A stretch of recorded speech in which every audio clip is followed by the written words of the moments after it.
Sa iba't ibang panig ng mundo, may mga kasong nananatiling bukas kahit lumipas na ang maraming dekada.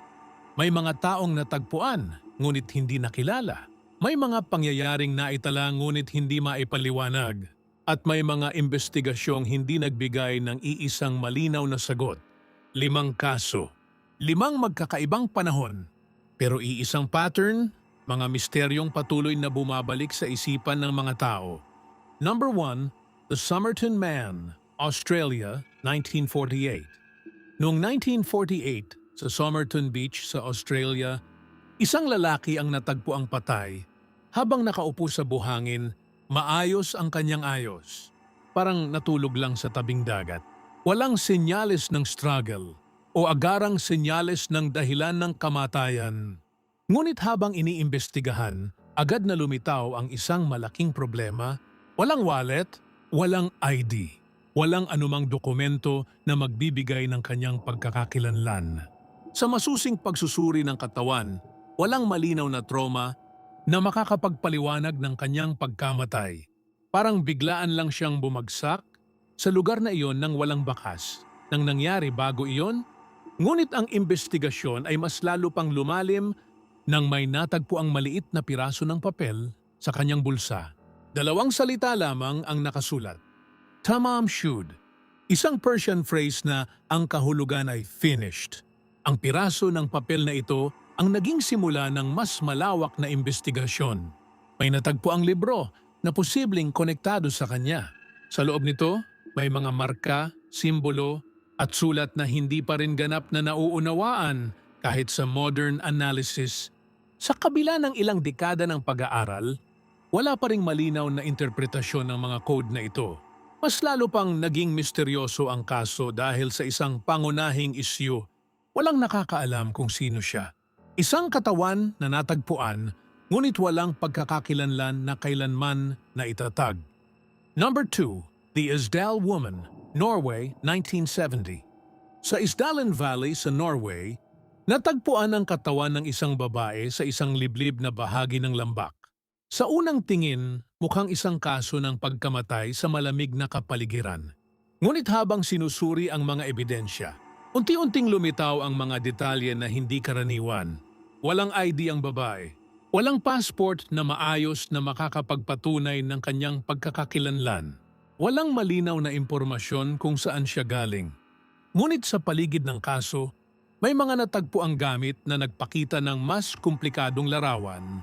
May mga suitcase na may iba't ibang identities, iba't ibang pangalan, iba't ibang pagkakakilanlan. Parang isang tao na sanay mabuhay sa ilalim ng maraming katauhan. Sinuri ang mga hotel records sa iba't ibang bansa sa Europe, ngunit hindi nagkaroon ng iisang malinaw na identity na tumugma sa kanya. Bawat lead ay may kulang. Bawat pangalan ay hindi tumutugma sa kabuuan. Hanggang ngayon, hindi pa rin siya nakikilala. Isang babae na nananatiling walang pangalan sa kasaysayan, ang Isdal Woman. Number 3, Hinterkaifeck Murders, Germany, 1922. Sa isang liblib na farm sa Germany, isang pamilya ang natagpuang patay noong 1922. 6 na tao ang biktima, kabilang ang mga bata at matatanda. Ngunit ang kaso ay hindi lamang tungkol sa mismong krimen.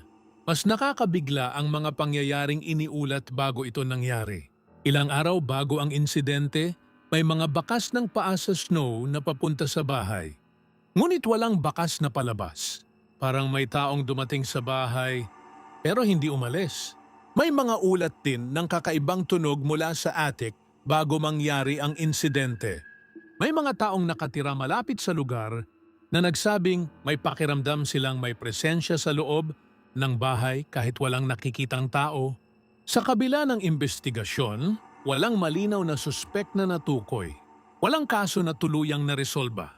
Number 4, Elisa Lam, USA 2013. Noong 2013, isang 21-year-old na turista mula Canada ang natagpo ang patay sa water tank ng Cecil Hotel sa Los Angeles. Si Elisa Lam.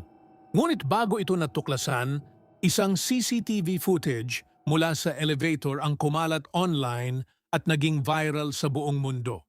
Sa footage, Makikita siyang pumasok mag-isa sa elevator. Pinindot ang mga buttons. Nasa loob lang siya habang humihinto ang elevator sa isang floor. Habang tumatagal, nagbago ang kanyang kilos. Lumalapit siya sa pinto, umaatras, tumitingin sa labas, at humihinto sa sulok na parang may inaobserbahan. Ang video ay naging sentro ng diskusyon sa internet. Hindi dahil sa malinaw ang sagot, kundi dahil sa iba't ibang interpretasyon na lumitaw mula rito. Ilang araw matapos siyang ma-report na missing, natagpuan ang kanyang katawan sa isang water tank sa rooftop ng hotel. Ayon sa opisyal na investigasyon, ang sanhi ng pagkamatay ay accidental drowning. Walang malinaw na indikasyon ng foul play. Number 5, Max Headroom Incident, USA 1987. Noong 1987, isang live television broadcast sa Chicago ang biglang na-interrupt. Isang figure na nakasuot ng Max Headroom mask ang lumitaw sa screen. Walang malinaw na pinagmulan ng signal. Walang permit. Walang nakilalang responsable. Ang interference ay tumagal lamang ng ilang minuto. Ngunit sapat iyon para guluhin ang broadcast at magdulot ng confusion sa mga nanonood. Hanggang na ngayon, hindi pa rin natutukoy kung sino ang nasa likod nito. Isang kaso na nananatiling bukas sa kasaysayan ng television broadcasting. 5 kaso, 5 magkakaibang kwento. Pero iisang bagay ang nananatili mga tanong na hanggang ngayon, wala pa ring malinaw na sagot. At minsan, mas nakakatakot pa ang mga misteryong hindi natatapos kaysa sa mga kasong may resolusyon. Kung nagustuhan ninyo ang video na ito, huwag kalimutang mag-like at mag-subscribe sa Misteryo ng Katotohanan para updated kayo sa mga susunod pang kwento.